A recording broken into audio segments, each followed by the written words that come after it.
الحمد لله نحمده ونستعينه ونستغفره ونؤمن به ونتوكل عليه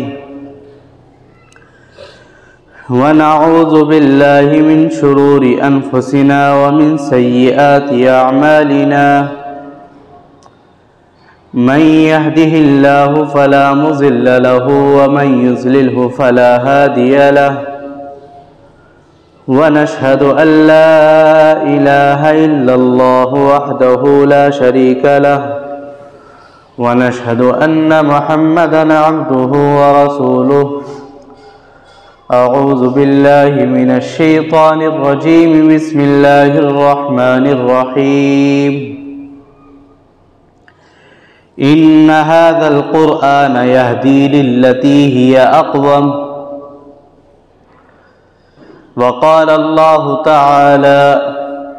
إنا نحن نزلنا الذكر وإنا له لحافظون صدق الله العظيم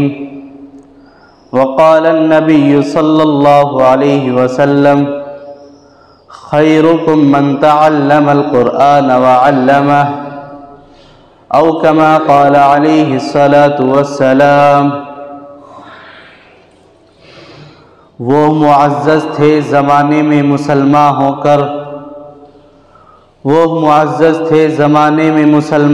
کر اور ہم خوار ہوئے تارک قرآن ہو کر تشریف فرما میرے معزز نوجوانوں، اللہ رب العزت نے اس کائنات کے اوپر اور اس آخری امت کو اللہ رب العزت نے ایک ایسی نعمت ودیعت کی ہے جس کو ہم قرآن کریم کہتے ہیں۔ آپ صلی اللہ علیہ وسلم سب سے آخری نبی، خاتم الانبیاء ہیں، اسی طریقے سے یہ قرآن کریم بھی آخری کتاب ہے۔ اب اس کتاب کے بعد بھی کوئی کتاب نہیں ہے۔ آپ صلی اللہ علیہ وسلم آخری نبی اس دنیا کے اندر بنا کر کے بھیجے گئے ہیں، تو آپ صلی اللہ علیہ وسلم سے پہلے جتنے بھی انبیاء آئے ہیں اب ان کی امت کسی اصل پر نہیں ہے،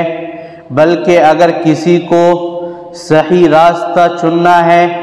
اور سیدھا راستہ اختیار کرنا ہے تو اسے آپ صلی اللہ علیہ وسلم کی پیروی کرنی ہوگی۔ اسی طریقے سے جب اللہ رب العزت نے آخری کتاب قرآن کریم کو اتارا ہے تو اس سے پہلے جتنی بھی کتابیں ہیں، توریت ہو، زبور ہو، انجیل ہو یا کتنے بھی صحیفے ہوں، وہ سب کے سب منسوخ ہیں۔ اب تا قیامت تک امت مسلمہ کو اسی قرآن کریم کے اوپر عمل کرنا ہے۔ اور یہ قرآن کریم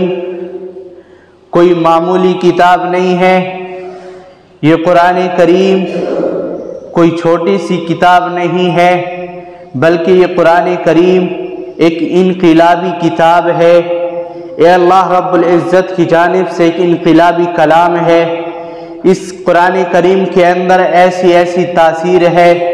کہ یہ قرآن کریم لوگوں کی زندگیوں کو بدل دیا کرتا ہے۔ چنانچہ یہ قرآن کریم ایسی کتاب ہے کہ اس کتاب کے اندر شک و شبے کی بھی کوئی گنجائش نہیں ہے۔ یہ قرآن کریم ایسی کتاب ہے کہ اس کتاب کے اندر آج تک کوئی انسان غلطی نہیں نکال سکا،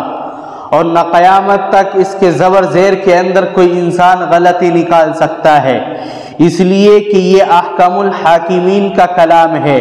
اور یہ اللہ رب العزت کا کلام ہے۔ یہ اس ذات کا کلام ہے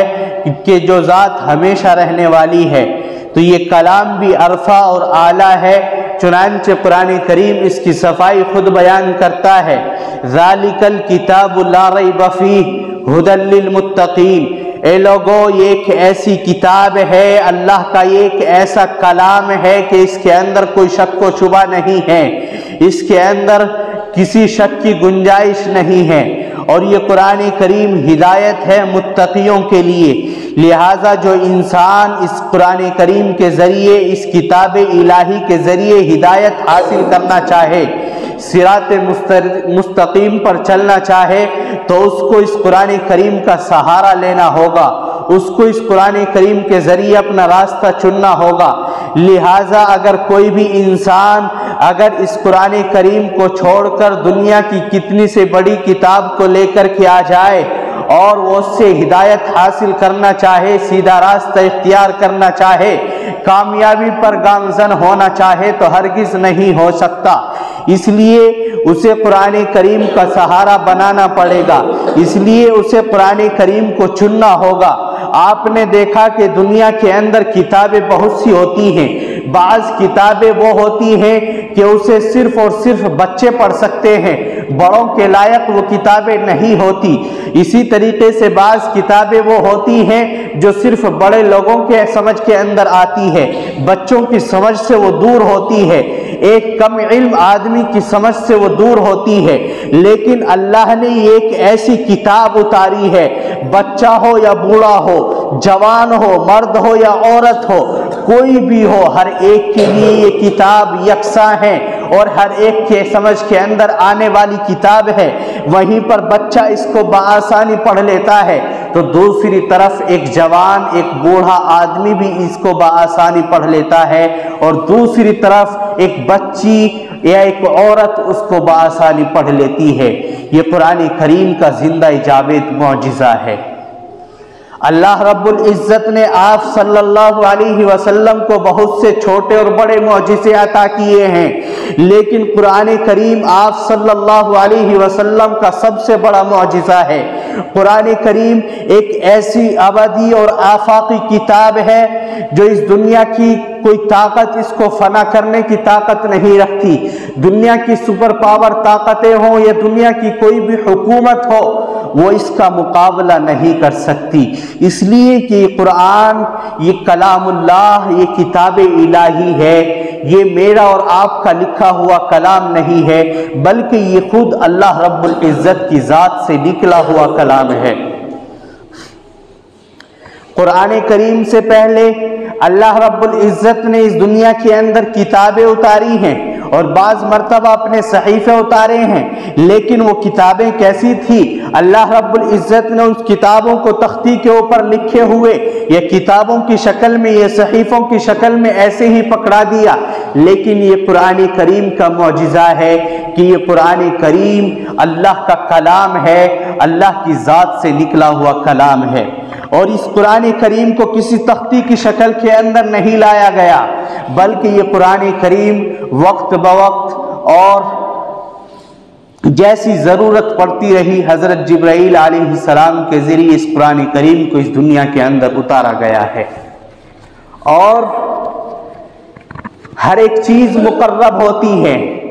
آپ نے دیکھا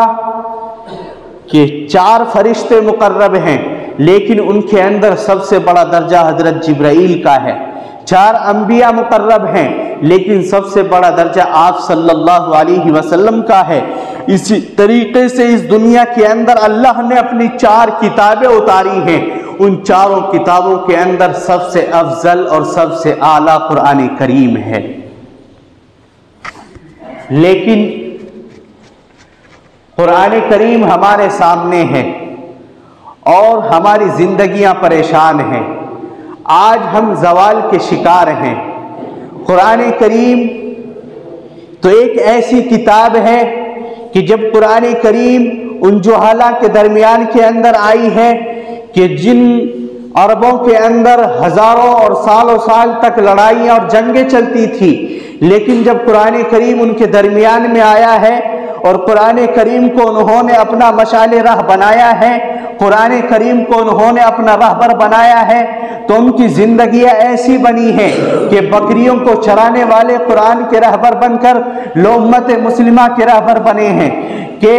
جو آپس میں جنگ و جدال کر رہے ہیں، جب قرآن کی تعلیمات ان کی زندگیوں کے اندر آئی ہیں تو وہ کئی قوموں کے رہبر اور پیشوا بن کر کے ابھرے ہیں۔ لیکن ضرورت اس بات کی ہے کہ یہ قرآن کریم جس مقصد کے لیے اللہ رب العزت نے اتارا ہے اس مقصد کو بخوبی جان لیا جائے اور اس مقصد کے اوپر عمل کر لیا جائے۔ پہلی بات تو یہ کہ یہ کتاب ایک ایسی کتاب ہے دنیا کی کوئی بھی طاقت اس کو ختم نہیں کر سکتی۔ آج لوگوں کی کوششیں ہیں اور غیر طاقتیں اس کے اوپر تلی ہوئی ہیں کہ کسی طریقے سے قرآن کریم کو ختم کر دیا جائے اور قرآن کریم کے پڑھنے پڑھانے والوں کو ختم کر دیا جائے، لیکن اللہ رب العزت نے ارشاد فرمایا اِنَّا نَحْنُ نَزَّلْنَا الذِّكْرَ وَإِنَّا لَهُ لَحَافِظُونَ کہ یہ قرآن کریم ایک ایسی کتاب ہے، ہم نے اس کو نازل کیا ہے اور ہم ہی اس کی حفاظت کرنے والے ہیں۔ چنانچہ یہ آیت اس بات کی جانب اشارہ کرتی ہے، اے لوگوں اس سے پہلے توریت آئی، ہم نے موسیٰ کو دے دی، اے موسیٰ یہ کتاب تمہارے حوالے ہے، تمہیں اس کی حفاظت کرنی ہے۔ اسی طریقے سے انجیل آئی اور زبور آئی، اللہ نے وہ کتابیں اپنے انبیاء کو دی اور انہی کے حوالے کر دی کہ تمہیں اس کی حفاظت کرنی ہے۔ لیکن جب قرآن کریم کی باری آتی ہے تو اللہ رب العزت اس کو نازل فرماتے ہیں اور ساتھ میں کہتے ہیں کہ یہ کتاب ہم نے اتاری ہے اور ہم خود اس کی حفاظت کرنے والے ہیں۔ چنانچہ اگر کوئی ایمان والا یا کم ایمان والا یہ سمجھے اور اس کے دل کے اندر یہ بات پیدا ہو جائے کہ ہم نے کون سا ٹھیکہ لیا ہے قرآن کریم کو پڑھنے اور پڑھانے کا، ہمیں کیا ضرورت ہے قرآن کریم کو سمجھنے اور سمجھانے کی، تو یاد رکھیے یہ کتاب اللہ کا کلام ہے، یہ کتاب اللہ کی معزز کتاب ہے، اللہ نے اس کو اتارا ہے، اللہ اس کی حفاظت کرنا بخوبی جانتے ہیں۔ اور قرآن کریم اعلان کرتا ہے اے لوگوں جب تک تم اس قرآن کریم کی حفاظت کرتے رہو گے، جب تک تم اس قرآن کریم کو اپنے سینے سے لگا کر کے رکھو گے، تم ہمیشہ زمانے میں کامیاب اور کامران بن کر کے رہو گے۔ لیکن اگر تم نے قرآن کریم کو پس پشت ڈال دیا، تم نے قرآن کریم کو اپنی ذمہ داری نہیں سمجھا، اگر مسلمانوں نے قرآن کریم کو چھوڑ دیا تو یاد رکھیے قرآن کریم کہتا ہے ان اللہ لا یغیر ما بقوم حتی یغیروا بانفسہم کہ اللہ نے آج تک اس قوم کی حالت نہیں بدلی جو خود اپنے حالات کو بدلنا نہ چاہے۔ اگر مسلمان یہ سمجھتے ہیں کہ قرآن کریم ہمارے لیے نہیں ہے بلکہ صرف اور صرف مدرسے میں پڑھنے والوں کے لیے ہے، یہ قرآن کریم ہم تو جاہل ہیں ہم کہاں سے پڑھیں گے، یہ قرآن کریم تو صرف اماموں کے لیے ہے، یہ قرآن کریم تو صرف مؤذنوں کے لیے ہے، یہ قرآن کریم تو صرف علماء کے لیے ہے، تو یاد رکھیے یہ مسلمان تباہی اور بربادی کے دہانے پر آ چکا ہے۔ اگر یہ مسلمان آج بھی کامیابی چاہتا ہے تو اس کو علماء کی طرح، طلباء کی طرح، اماموں کی طرح، مؤذنوں کی طرح، دانشوروں کی طرح اس قرآن کریم کو پڑھنا ہوگا، اس قرآن کریم کو پڑھنا ہوگا اور اس قرآن کریم کو سمجھنا ہوگا، اس قرآن کریم کو اپنے سینے سے لگانا ہوگا۔ یاد رکھیے جہاں جہاں بھی جس قوم نے اس قرآن کریم سے اپنا تعلق توڑا ہے وہیں پر یہ قوم تباہ و برباد ہو گئی ہے، اس لیے کہ جب اس کا تعلق قرآن سے ٹوٹتا ہے تو یاد رکھیے یہ سمجھ لیجئے کہ اس کا تعلق اللہ رب العزت کی ذات سے ٹوٹ گیا ہے۔ ایمان والا قرآن کی تلاوت کرتا ہے گویا وہ اللہ سے باتیں کر رہا ہے۔ جب آپ کو 24 گھنٹے کے اندر قرآن کریم کی تلاوت کی توفیق نصیب نہیں ہوئی تو آپ کیسے ایمان والے ہیں؟ آپ کہاں اللہ سے باتیں کر رہے ہیں؟ آپ کا تعلق کہاں اللہ سے مضبوط ہے؟ اگر آپ کا رویہ یہ رہا، قرآن سے آپ کی دوری رہی، آج گھروں کے اندر قرآن کریم موجود ہے لیکن تاکوں کے اندر سجایا ہوا ہے، آج گھروں کے اندر قرآن کریم موجود ہے لیکن جلدانوں کے اندر بند کر کے اس کو رکھ دیا گیا ہے، آج شادی ہوتی ہے جہیز رکھا ہوا ہوتا ہے اور قرآن کریم سب سے اوپر سیف الماری کے اوپر سجایا جاتا ہے کہ یہ قرآن کریم پڑھنے والے ہیں، لیکن وہ قرآن کریم وہاں سے اٹھ کر کے جاتا ہے اور گھر کے اندر جا کر کے ہمیشہ سالوں سال وہ اسی طریقے سے رکھا رہتا ہے۔